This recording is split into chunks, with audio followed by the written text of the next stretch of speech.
Assalamualaikum warahmatullahi wabarakatuh. Perkenalkan, nama saya Nur Alisa dari D3 Teknologi Laboratorium Medis kelas B. Pada kesempatan kali ini saya akan menjelaskan tentang anatomi fisiologi dari sistem pernafasan. Sebelum itu, kita harus mengetahui apa sih itu sistem pernafasan. Sistem pernafasan atau respirasi adalah peristiwa menghirup udara dari luar yang mengandung oksigen serta menghembuskan udara yang mengandung karbon dioksida. Yang pertama adalah hidung. Hidung merupakan organ utama saluran pernafasan yang berhubungan langsung dengan dunia luar, dilengkapi dengan dua lubang yang dibatasi oleh sekat hidung. Hidung berfungsi sebagai jalan masuk dan keluarnya udara, mempertahankan dan menghangatkan udara yang masuk, serta indera penciuman serta berbagai filter atau penyaring dalam membersihkan udara yang masuk. Anatomi hidung terbagi menjadi dua, yaitu anatomi hidung bagian luar dan anatomi hidung bagian dalam. Yang pertama adalah anatomi hidung bagian luar, adapun anatominya sebagai berikut. Nasal bone atau tulang hidung. Yang kedua adalah frontal process of maxilla, adalah pelat yang kuat yang menonjol ke atas, ke medial, dan ke belakang dari maksila, membentuk bagian dari batas lateral hidung. Yang ketiga, lateral cartilage adalah tulang rawan lateral, terletak di bawah batas bawah tulang hidung dan berbentuk segitiga. Yang keempat, septal cartilage. Tulang rawan hidung, septum, terdiri dari tulang rawan hialin dan berbentuk agak segi empat, lebih tepatnya di tepi daripada di tengahnya, dan melengkapi pemisah antara rongga hidung di depan. Yang kelima adalah lesser alat cartilages, atau biasa disebut minor alat cartilages, adalah tulang rawan paling rendah atau tulang rawan tambahan. Yang keenam adalah alar cartilage. Ini terdiri dari crus medial dan crus lateral. Crus medial lebih lemah, sedangkan crus lateral lebih kuat dan lebar dan membentuk rangka alas nasi. Yang ketujuh adalah fibrofaly tissue atau alat fibrofaly tissue.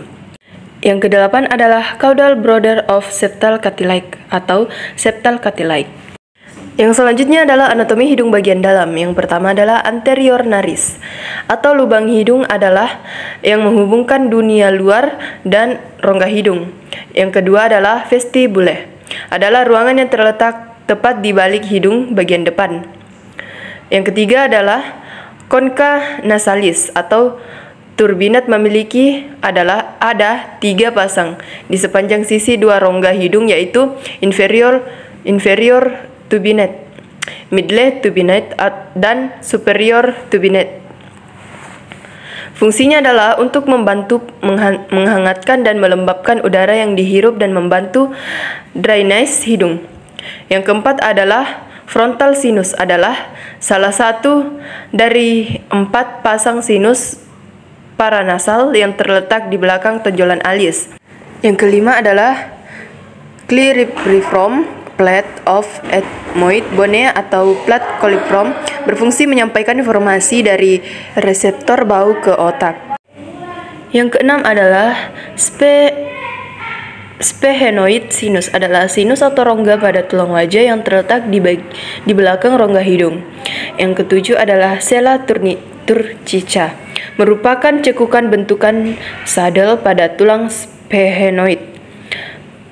Yang kedelapan adalah coana, lubang hidung posterior atau lubang hidung bagian dalam. Yang selanjutnya adalah paragenial tonsil, merupakan jaringan lunak yang berada di bagian belakang hidung. Yang selanjutnya adalah opening of auditory tube. Selanjutnya adalah uvula, adalah daging kecil yang bergelantungan di belakang langit-langit mulut di bagian belakang. Yang selanjutnya adalah soft flat atau langit-langit lunak. Yang terakhir adalah hard plate atau langit-langit keras, adalah tulang atap mulut. Yang selanjutnya adalah faring. Faring atau faharin dalam bahasa Yunani adalah tenggorokan, bentuknya seperti corong yang besar di bagian atas dan sempit di bagian bawah. Faring memiliki fungsi untuk mengalirkan udara dari hidung dan mulut menuju ke trakea. Faring dilapisi oleh 3 jaringan, yaitu membran mukosa, berfungsi melindungi jaringan dari gesekan bahan makanan. Yang kedua adalah jaringan fibrosa, membentuk lapisan tengah jaringan ini lebih tebal di nasofaring dan semakin tipis di ujung bawah. Yang ketiga adalah otot polos, terdiri atas beberapa otot constrictor involunteer yang berperan penting dalam mekanisme menelan. Faring terbagi menjadi 3, yaitu 1. Nasofaring merupakan bagian nasal faring terletak di bagian hidung dan di atas plantum mole. Yang kedua adalah orofaring, adalah bagian oral faring terletak di belakang mulut memanjang dari bagian bawah plantum mole hingga bagian vertebra cervicalis (tulang leher). 3. Laryngofaring merupakan bagian laryngeal faring memanjang dari atas orofaring dan berlanjut ke bawah esofagus atau kerongkongan. Laryngofaring berfungsi mengatur masuknya udara ke paru-paru serta mengatur makanan dan cairan masuk ke kerongkongan. Yang ketiga adalah bronkus. Bronkus merupakan cabang dari trakea yang bercabang 2 ke paru-paru kanan dan kiri. Bronkus kanan lebih besar dan pendek dan lebih vertikal daripada bronkus kiri. Panjangnya sekitar 2, cm dan terbagi menjadi 3 cabang, 1 untuk tiap lobus. Bronkus kiri panjangnya sekitar 5 cm, lebih sempit daripada bronkus kanan, dan terbagi menjadi 2 cabang, 1 untuk tiap lobus. Bronkus memiliki beberapa fungsi, akan tetapi fungsi utama bronkus adalah menjadi saluran atau menyediakan jalan bagi udara untuk masuk ke paru-paru. Di samping itu, bronkus juga berfungsi melembabkan udara yang masuk serta menyaring partikel-partikel asing yang turut masuk bersama udara. Yang keempat adalah bronkiolus. Bronkiolus merupakan cabang halus dari bronki. Dinding bronkiolus tipis, tidak bertulang, rawan mampu bersilia. Bronkiolus akan bercabang banyak yang berakhir membentuk suatu kantung yang disebut alveolus. Luas permukaan bronkiolus menentukan besar oksigen yang dapat diikat secara efektif oleh paru-paru. Percabangan berkisar 20-25 kali dari bronkus tersier. Letak bronkiolus ini sendiri berbatasan secara langsung dengan gelembung-gelembung udara dalam paru, yaitu alveoli. Bronkiolus dikelilingi oleh otot-otot polos, sehingga ukurannya dapat berubah. Seluruh saluran udara ke bawah sampai tingkat bronkiolus terminalis disebut saluran pengantar udara, karena fungsi utama bronkiolus adalah sebagai pengantar udara ke tempat pertukaran gas paru-paru, yaitu alveolus. Yang terakhir adalah alveoli.